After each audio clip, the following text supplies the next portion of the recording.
Hey class, as you may have guessed, posting the videos that I was doing as I was teaching the in-person version of this course just wasn't working out too well. And so what I've decided to do instead, because trying to record and then post in the same day meant that a lot of you weren't able to access the post, so I have to create these videos in a different way. And so as I said, and one of the messages that I sent to the class, I'm going to go ahead and post these under the course online materials. And what I'm going to do instead of going through every lecture slide by slide is pick out some of the bigger, more important topics to give you a little bit more information on. So this doesn't mean don't read the book or don't look at the lecture notes, but this just gives you a little bit more help when studying. And hopefully moving forward, you'll shoot me questions and I can make some slides, or I can make some videos that go in more depth on the particular topics you have questions about. So right now I'm just gonna kind of guess what I think you might need to know a little bit more about. So for chapter 9, we're talking about the group processes. So how groups form, what are groups, so how are groups defined, what groups are we members of, and the different components of what makes a group work or not. So we're going to start with defining a group. If this will let me go to the next page. Okay, so this is two or more people. So a group can be a couple, or a group can be a completely full stadium. And there's something that this grouping has in common, a particular goal that this group wants to meet. And some groups we enter voluntarily, some groups we enter non-voluntarily. So you might join a team, but you're going to be a member of your family sort of without your consent, or a member of your racial group, or a member of your gender group, more involuntarily. And then other groups, like I said, we choose. And also another point is that the group can be very trivial or the group can be very important. So we'll talk about that too. So there are benefits of being a member of a group. As you've read so far, evolutionary psychology talks about how the behaviors of our long ago ancestors that enabled them to survive were the behaviors they passed down through the generations. And so sort of the entire bedrock of this course is the idea that people are social creatures. And so our long ago ancestors were members of groups because it helped them find food. It helped them protect themselves from prey. The group helped to raise the children. So the group worked together for survival. So those things that helped them to survive then got passed down to their children, because basically they lived long enough to be able to have children. So then those particular traits were passed on to their children, and then on to the next and the next and the next generation until you come to us. So in addition to basically being able to survive, some of the benefits of being in a group are that sometimes we don't know particular information. We just don't have knowledge. So we can look to the group for that knowledge that we don't have.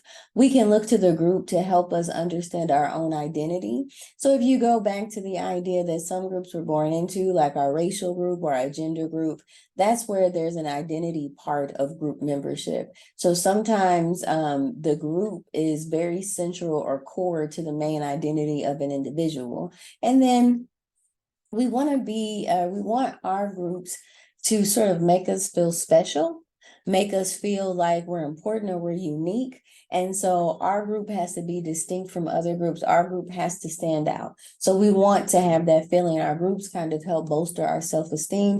And also we, along with our groups, create social norms. So these are the things that you do in your particular culture, in your particular society, in your particular nation. These things that are normal behaviors that everybody does, the group comes together to decide what those are.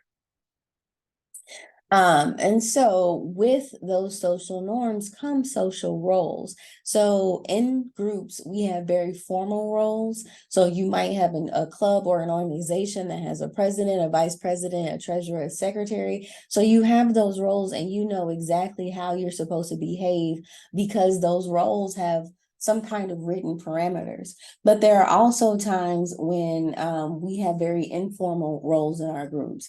So if you look at all of the tropes on TV, you have the super smart one in the group, the dumb one in the group, the party one, the shy one. So you have these particular social roles that are either very defined or more sort of a rule of thumb, more informal.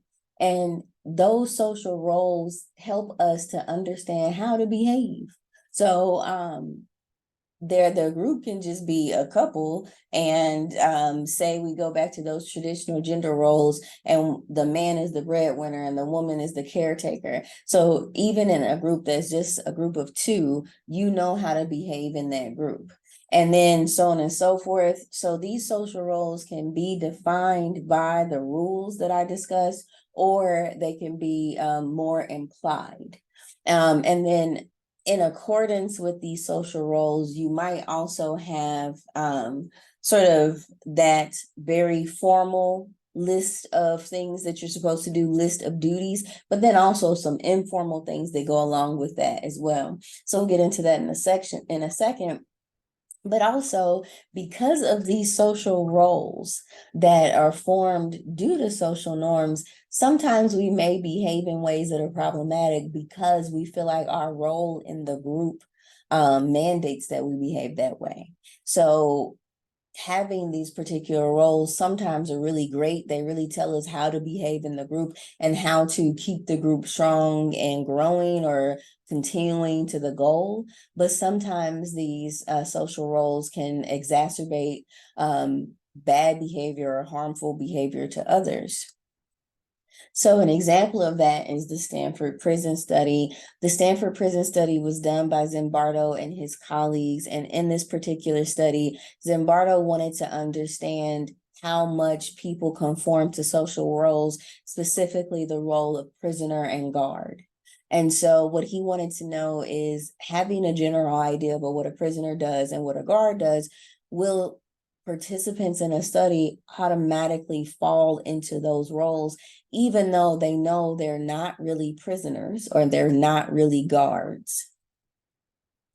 And so what he did was have the students who were tagged as prisoners actually be picked up by police officers and taken to a prison, a makeshift prison that Zimbardo and his colleagues had created in the basement of Stanford University. They gave the prisoners outfits like you saw on the previous slide. And then they gave the guards uniforms with mirrored glasses.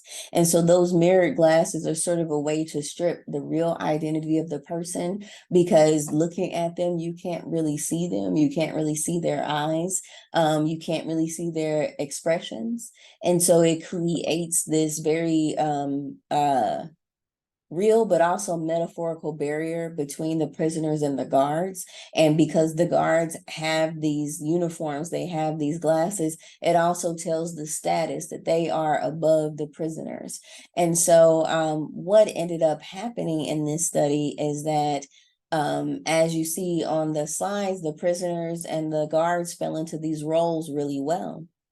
The guards were very abusive. They didn't inflict physical harm upon the prisoners, but they definitely verbally abused them. They made them do humiliating things. So sort of pretending to kiss each other or scrubbing toilets with their hands.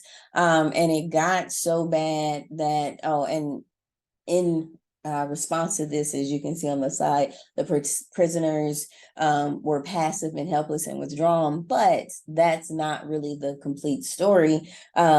This scenario got so out of hand that when one guy began to sort of fake like he was going crazy, he said he had to get out, he had to leave, he just was itching all over, he was going crazy. Zimbardo talked to him and said, well, hey, why don't you just kind of serve as an informant for me? So you stay in the prison, but tell me how other people are acting and I will give you rewards. And so what the prisoner took from that is that I can't leave. We can't leave. And so that created an even bigger uproar among the prisoners, that they thought they were trapped there. They didn't have a choice. They couldn't leave. And so they really, even though Zimbardo did not say that, and that was not even the impression he was trying to give, they took on the role of prisoner so well that they thought they didn't even have a choice. And so while the prisoners did sort of become passive and feel helpless and withdraw, some prisoners were really loud or really rebellious. So the one prisoner who said he had to get out, he began screaming and hollering, but then came back with the conclusion that he couldn't leave. Eventually, Zimbardo convinced him that he could leave. But then another prisoner came in and thought that the situation was so bad. One particular guard was sort of the ringleader of the abuse. So this new prisoner actually staged a strike or a hunger strike, and he stopped eating. So basically, like the slide said, this was supposed to last for I think a week or two, and it ended up lasting for 6 days because the whole situation spiraled so quickly and so completely, with the guards being so abusive and the prisoners really beginning to appear to have some mental health damage with being treated like prisoners. And so they had to shut the study down. But what this showed us was how much these particular roles can take over who we are, and we can really lose our sense of self. But what came out of this particular study, in addition to that information, was the fact that we really needed to increase our ethical protocols for research. And so what that meant is that Zimbardo had made himself the warden of his makeshift prison when he was the principal investigator. He was the lead researcher on this study. And we understand that that is unethical. He must, if you're going to be the lead researcher on a study, you got to separate yourself from the study. You can't become a part of it, because once you become a part of it, your motivations change. And so instead of trying to remain this unbiased, removed researcher, he became this warden who was invested in the continuation of his prison. So that was problematic. The prisoners thought that they couldn't leave. And of course, we have to let our participants know that they can leave at any time without any punishment. And then the abuse from the guards was over the top. The humiliation was over the top. And you can look at the video for this on the uploaded PowerPoint slide that's already in the online material section. And you can also look on YouTube for some videos. And I even believe that there's an updated movie about this particular study. I don't know how true the movie is, but you can look in our slides or look on Blackboard to see the real documentary about this particular study. So we learned that on one hand, people do sort of fall victim to these roles. They spiral into these social roles, whatever the role might be. But also on the research side of things, we really got to make sure that our participants are safe when they participate in our studies. So in 2004, we basically saw sort of a real life enactment of the Stanford prison study with Abu Ghraib prison in Iraq, where the American soldiers horribly abused these prisoners. And the American public was shocked by what they saw. So as you see, the physical abuse, the sexual abuse, humiliation, and it's sort of the same thing, having this particular role to play. And then even having, so not only were these prisoners, but these were prisoners of war. And so they were front of a different group that the soldiers particularly saw as the bad guys. So you put all this together and you get this role of abusive prison guards. And then in this scenario, the prisoners didn't just feel psychological harm, but they were actually physically and sexually abused. And so this is, as Zimbardo says, is not the bad apples in the barrel, it's the entire barrel. So it's the situation. So what we talk about in social psychology often is the situation, and that the situation guides our behaviors more than we think we guide our behaviors. And this is another example of that. Now I want to move on to social facilitation. So this is how the presence or the perceived presence of a group can impact the performance of an individual. So in social facilitation, what we find is that there are times when people really do well or even better on simple tasks when they are in a group than when they are alone.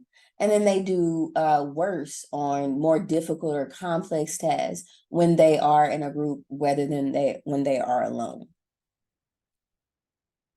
So what is happening here is that in any type of situation, the presence of others can be real or perceived. So some examples are the presence of others when you're doing a group task. So for you guys, it might be doing some kind of group assignment or group presentation, or it can be you just in front of an audience.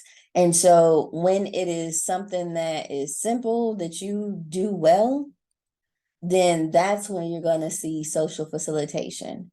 So the picture of Megan Thee Stallion being a performer is something that she does well. She gets on stage and she's even better than when she's alone. And this example you see here, being on a bicycle. So think about going to the gym and getting on a machine that's easy. So a treadmill, you walk or you run, an exercise bike, you pedal, things that you don't have to think about to be able to do. When you're in the presence of others, you increase your performance compared to when you are alone. And we even see this with cockroaches. And so here you see the differences in the mazes. So if there is a simple maze and the cockroaches are in a group, they actually get through the simple maze much more quickly in a group than when they are alone. If it's a complex maze and they're in a group, they get through the maze much more slowly than if they're in a group than when they're alone. So Zions, you see at the bottom of the screen, Zajonc, that's how you say Zions. Zions came up with this theory that social facilitation takes place in that the simpler tasks are the easier tasks, the tasks that we know when we're in a group, we do those much better. The more complex tasks, the difficult tasks, the ones that we got to learn and practice, those are the ones that we do better alone than in a group. So actually, we don't need to see that slide. What Zion says is that the presence of others increases physiological arousal. So that means if you think about the sort of fight versus flight mechanism, your heart is going to be faster, your lungs are going to expand, your bladder is going to constrict. So this idea that there's physiological arousal, it just means that your body is sort of waking up and becoming energized. And when that happens, you default to the thing that you know how to do the best.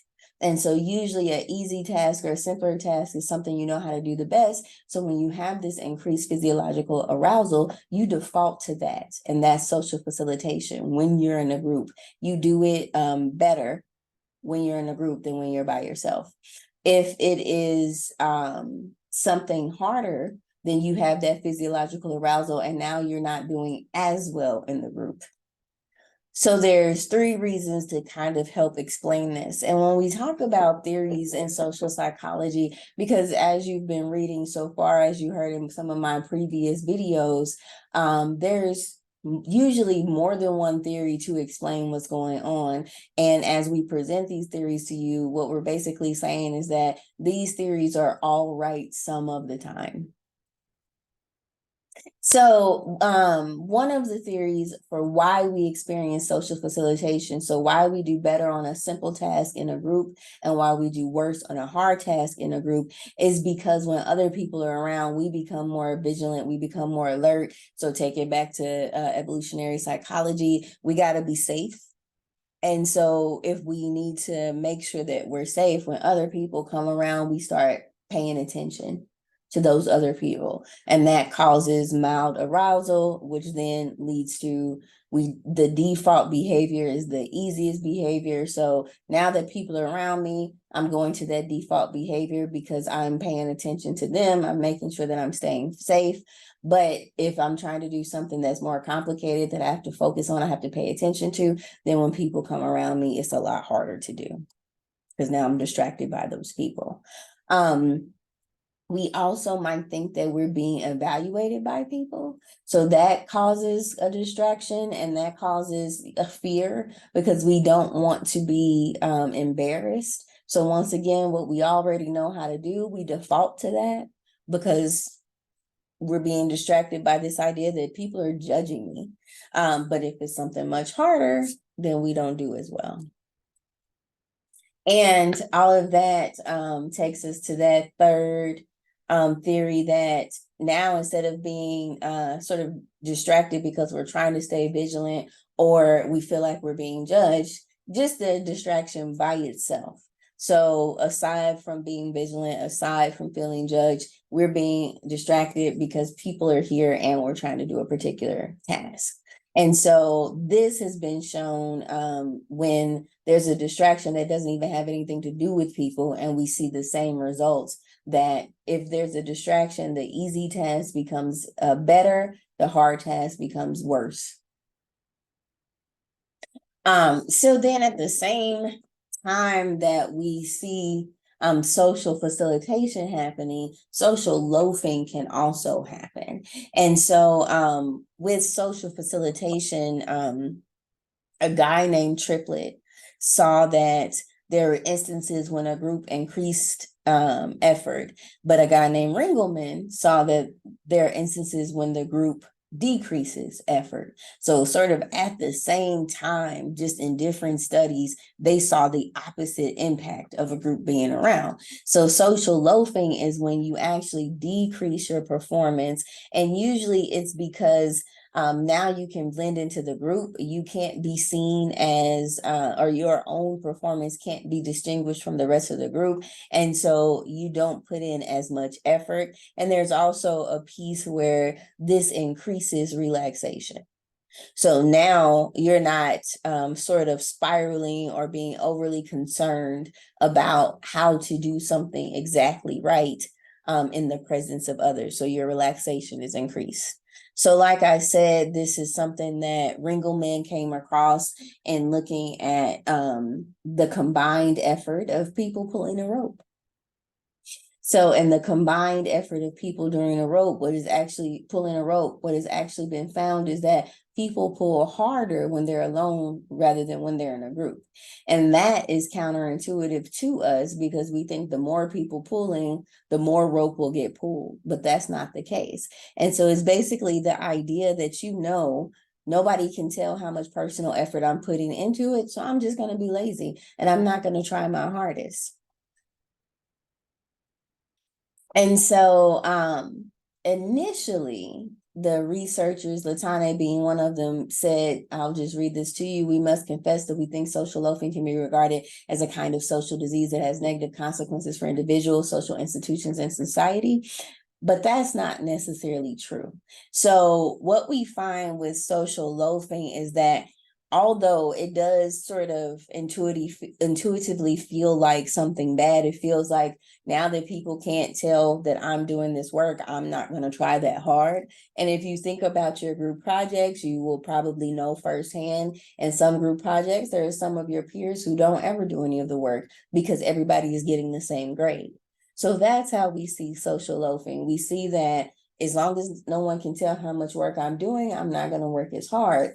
But the other side of that goes back to that increased relaxation. Sometimes if we're focusing so hard on how difficult a task is, doing it by ourselves is actually going to be harder than if we're doing it in a group when we feel more relaxation. We feel like all eyes are not on us. So if it's a difficult task, we might actually do better on it than if it's a simple task. So social loafing and social facilitation can sort of be two sides of the same coin. And so just to kind of sum it up once again, arousal enhances performance on a simple task in social facilitation, but it decreases performance on a simple task in social loafing. It decreases the performance on a complex task in social facilitation, and it increases the performance on a complex task in social loafing. And so basically, it has to do with how the group is impacting us, whether or not our individual performance can be determined versus our individual performance being added to the group performance. So those are social facilitation and social loafing and how they sort of complement each other. Now to talk about the individuation, it is sort of really important to get a handle on how the individuation is like conformity, but it's not quite conformity. And so the individuation specifically involves in a very intense group setting or group activity, so very emotionally intense activity. People begin to lose a sense of self. So they completely don't think about their values, their morals, who they are as a person. They just get caught up in the wave of emotion and what the crowd is doing. So it goes beyond conformity because it's not even something that is always very conscious. So in this example, you see rioting. People get caught up in rioting because there's a tense emotion, because there is a crowd, because they feel completely anonymous in the crowd. They lose themselves because they don't think they can be seen as separate from the crowd. So when we conform, we are aware of our individual selves as it pertains to the crowd. We might not follow our morals, but we're very aware of who we are and the fact that we're not following our morals. When it comes to de-individuation, we lose all of that. So we just kind of stop thinking and we just do. And so you see the individuation in the advent of riots and being in concerts, or even when Klan members put on a hood to cover their faces, then knowing that they're in this group and everybody's doing the same thing and they cannot be held accountable, nobody can tell who they are, they're more likely to do these atrocities even. So in any case, when we're able to cover our faces, we're able to hide our identities, and then we lose our identity. So a lot of these men at the time, when they didn't have these hoods on, they considered themselves good Christian men. So they completely lost their identities, which then led to the de-individuation. So what this means is that when there is a group norm for violence or any kind of negative behavior, this de-individuation helps you to obey that group norm in a way that you may not have if you felt like people knew who you are, could point you out, and were saying, look at this person going against all of their morals.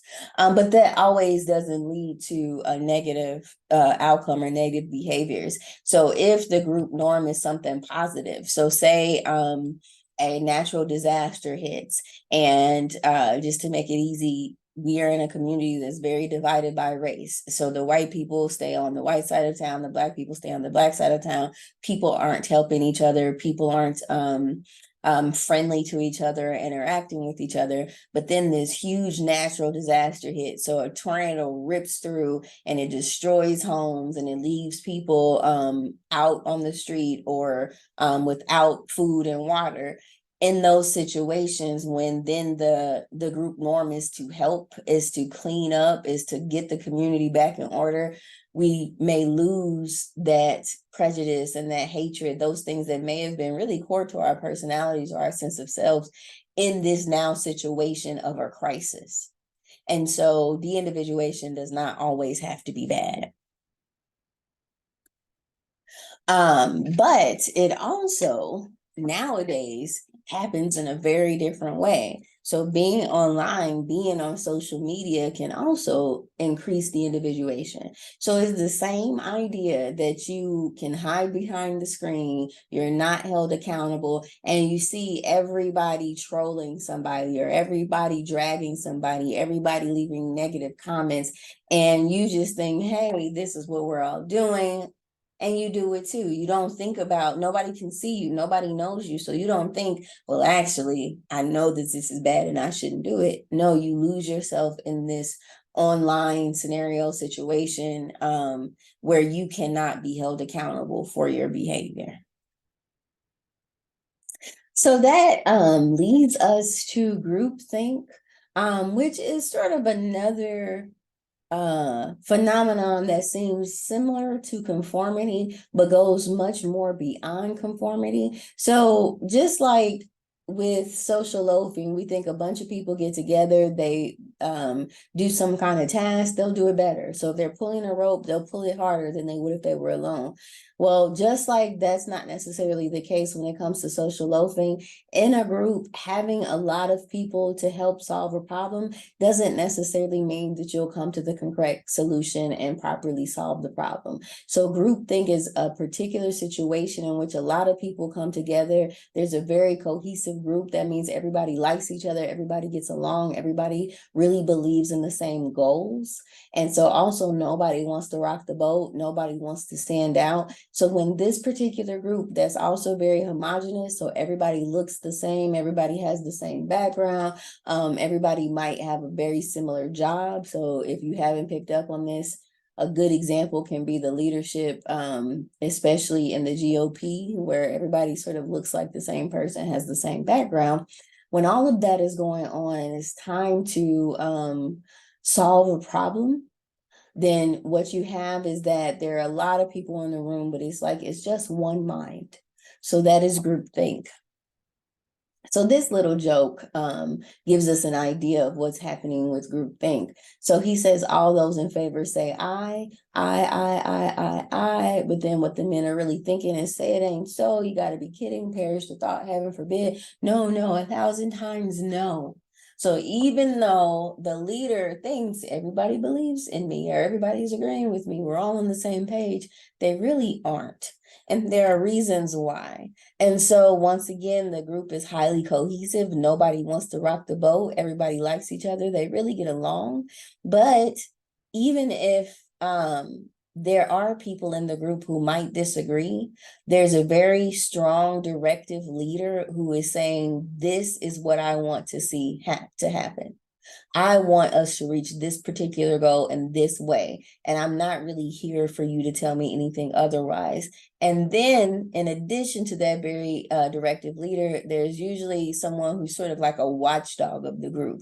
So that person goes around and says, hey, don't you say anything we don't want to hear. Keep your mouth shut. We have these particular goals and we're going to do it like this.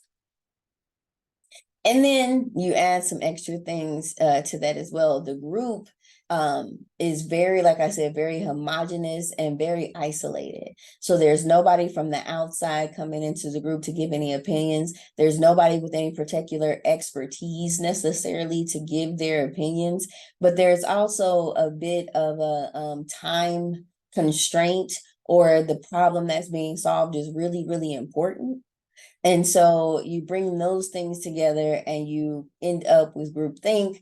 And once the group is together and once the group is making these decisions, the group thinks that they are mandated by God to do what they're supposed to do. So nothing can stop them. There's no way that they're going to fail because they are invulnerable and they have God on their side, but also they are the smartest. So this particular group is the smartest, the best, the most stellar group, and everybody else cannot compare. Nobody is as great as our group. So if our group is deciding to go to war against somebody else, well, obviously we are the ones on the right. We are the ones that God is guiding, and that other group is completely wrong and likely all going to hell. And then because once again, it's a cohesive group, you have these watchdogs, or as you can see, mind guards going around telling people to keep their mouth shut. People, self-censorship, they keep their mouth shut. They don't say when they're not comfortable with the decision being made. They don't say, I disagree, let's talk about some alternate or alternative solutions. And so then, of course, what that means is that everybody thinks that everybody else must agree. So even though I disagree, and even though I felt like I couldn't say anything out loud, I'm assuming everybody else agrees. And so it's just me. And then my directive leader is only hearing people agree with him or her. So it looks like we're all unanimous. We all agree. And then what that leads to is a decision that tends to end in some kind of calamity.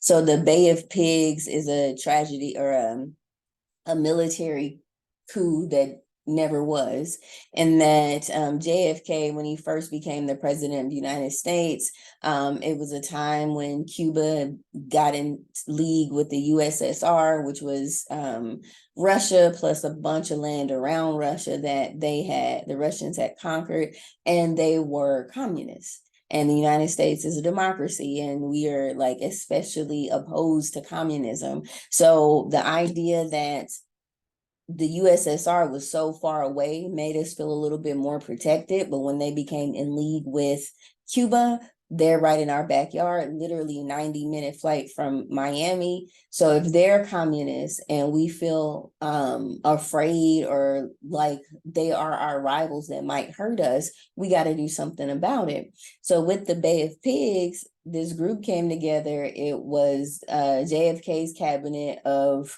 wealthy, older white men, all sort of with the same background, with the same kind of ideas. They really liked each other. They really liked JFK because he was the new leader and he was going to take the country in beautiful new direction.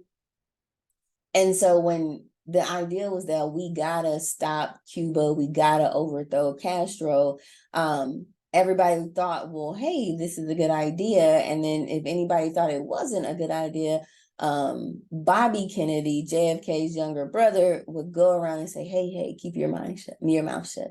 So he was the mind guard.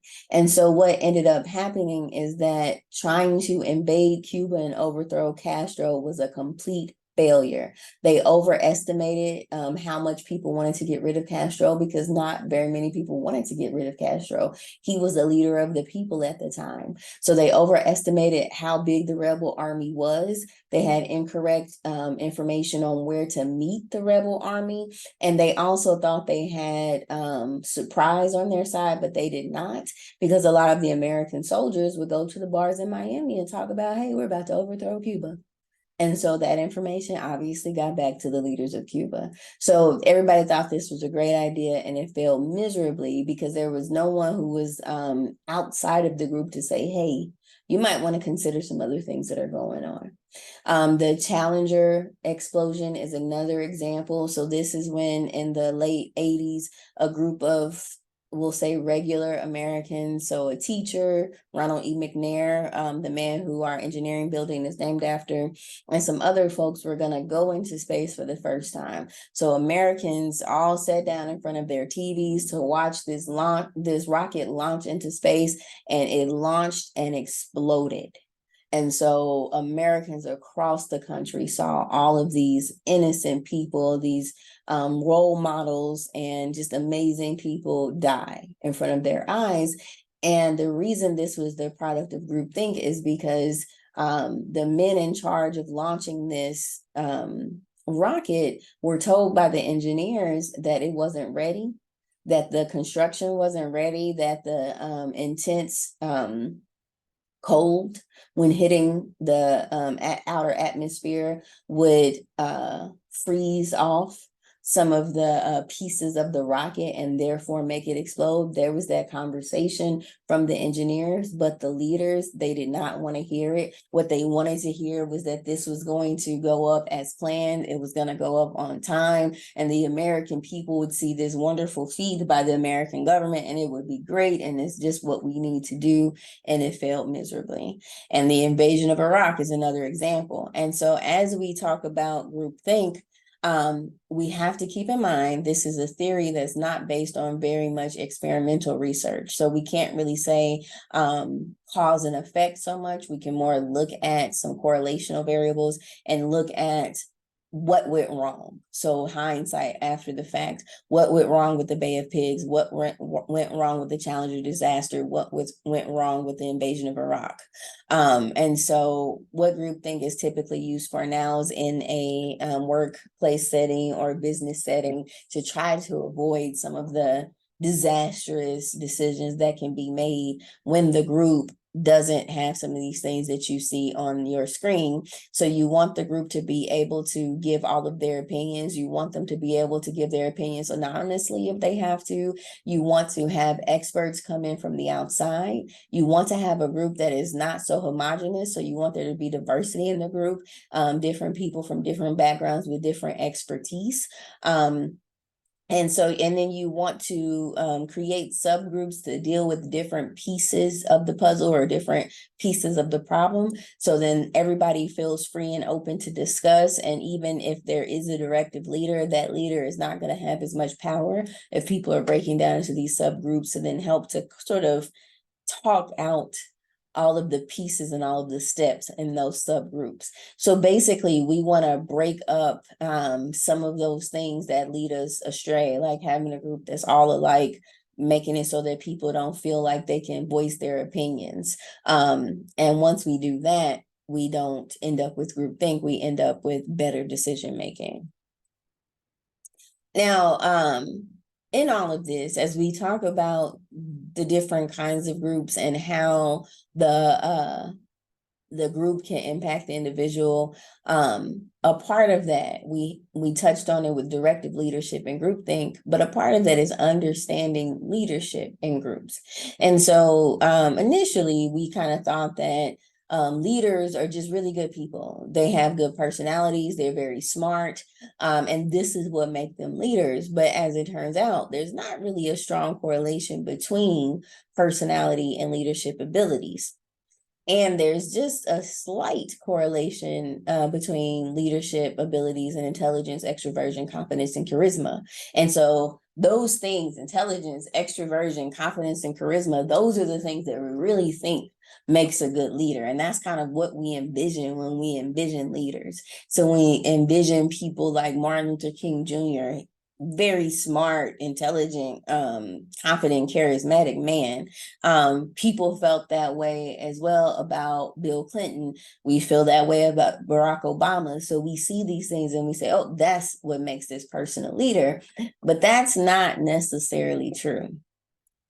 It really, once again, comes back to the situation. What is it that the group needs to do? What are the goals? And so what we see is that there are transactional leaders and there are transformational leaders. And depending on the goals of the group, a transactional leader is going to be better, or a transformational leader is going to be better. So it's about what you want. So as you can see here, the transactional leader, so these are people who basically reward you for the things that you do. So you get the small things done, you get small rewards. As you sort of build that up, you get the big things done, you get big rewards. And so this is a way to sort of line up what are the tasks to get done, and these are how we get the tasks done. But with a transformational leader, this is someone who gets people to look at the bigger picture, the long-term goals, and inspire them to focus on that. So when we talk about political leaders can be transformational leaders, and getting us to think about, what do we want our country to look like? What is the mission of our country? What are the kinds of things we want to do? Like, how do we understand and define justice?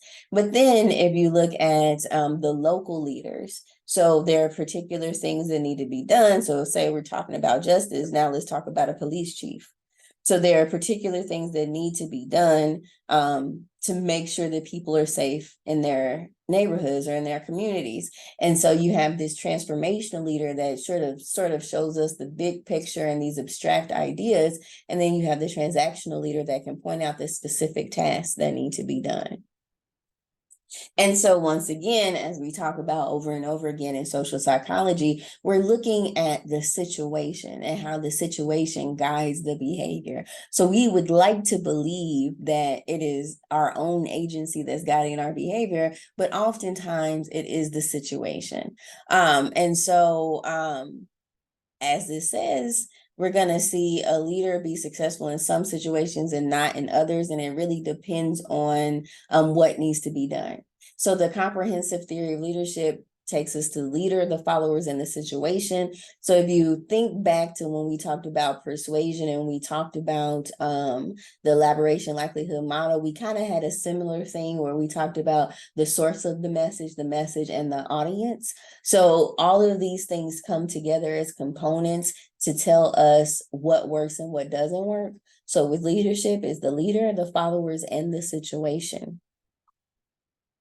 And so we have, once again, we're going to break this down again to task-oriented leadership versus relationship-oriented leadership. And I'm using Spock and Captain Kirk from Star Trek here because I am a Trekkie. I was named after a Star Trek character.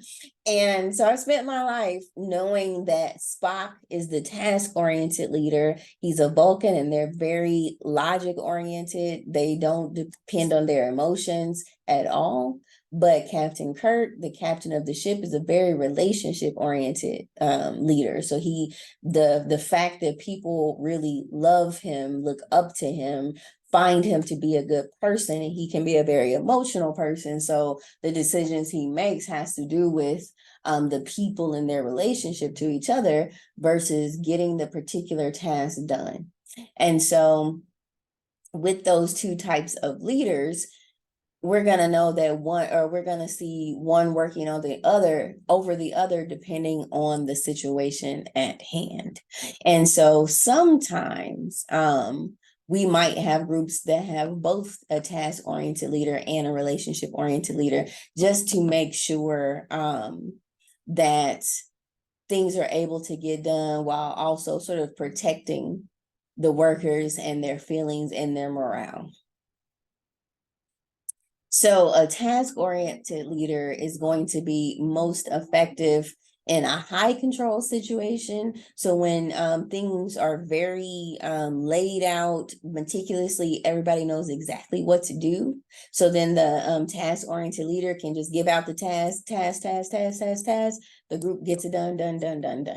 And a low control work situation is actually sort of the situation that you can build into a high control situation. So if things are very chaotic, a task-oriented leader can come in and shape everything up.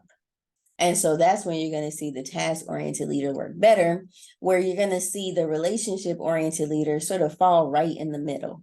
So we have an idea of what needs to be done and things are running relatively smoothly, but we're not rigidly focusing on the task. We don't need to clean up any messes. And so that means we have time to sort of think about the emotional needs, the relational needs of the workers.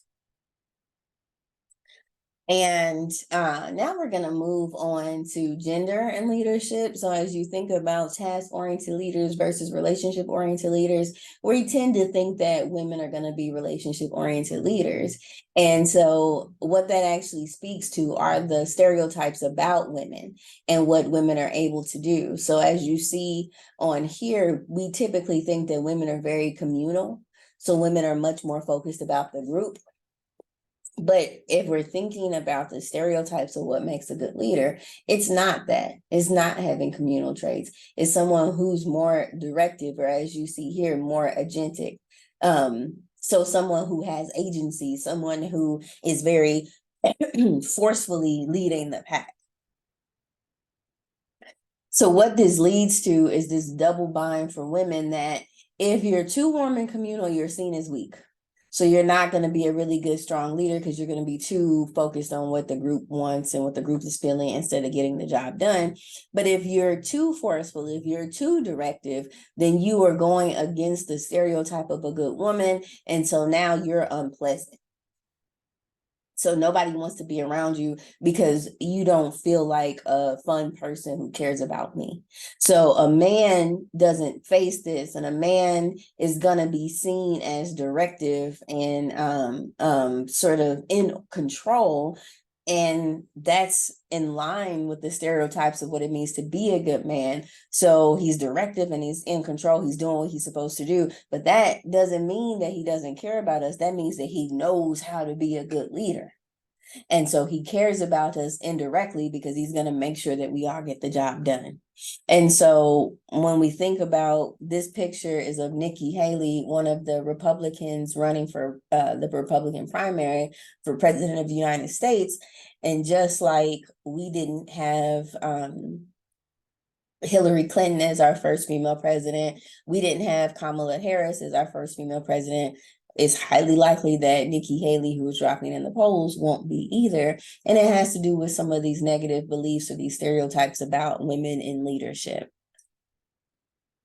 So to that end, we tend to talk about the glass ceiling and that women are able to look up and see that there are more leadership positions above them, that there's more success to be gained, but they hit the ceiling that they're not able to get to those places. Well, now what we're seeing more is a glass cliff. So women are given these high positions, but in the time of crises. And so that means something is going wrong. The business is floundering. The business needs help. So then when women are put in charge in those times, the likelihood of failure is much higher. And so then if they do fail, then it's like, well, of course, it was a woman, so she failed. Happily, we're seeing less and less of this discrimination over time, but it's something that's still there. So an example is Mary Barra, who became the CEO of General Motors during a time of crisis. So things were going wrong. So the question is, can you bring GM out of this hole? And it turns out she could, and she's still the CEO of GM. And so finally, just a couple of things to talk about as we talk about culture and leadership. We see some differences. So specifically, if we're talking about Europe and Latin America, they want leaders who are more autonomous. And so when we talk about democracy in the United States, that's still something that is considered the American experiment. So it's fairly new in the world to have democracy. So although we do see democracy in Europe and Latin America, their leaders aren't as beholden to the people as the leaders in the United States are. And so, but what we do see universally is that we want leaders who are charismatic so they can talk to different people, they can get along with different people. And we also want to see leaders who are team oriented so they can work with others and, everybody can be uplifted by that leadership. So I'm going to stop there with this particular chapter. So hopefully this helped a little bit in explaining some of these terms and theories in a little bit more depth.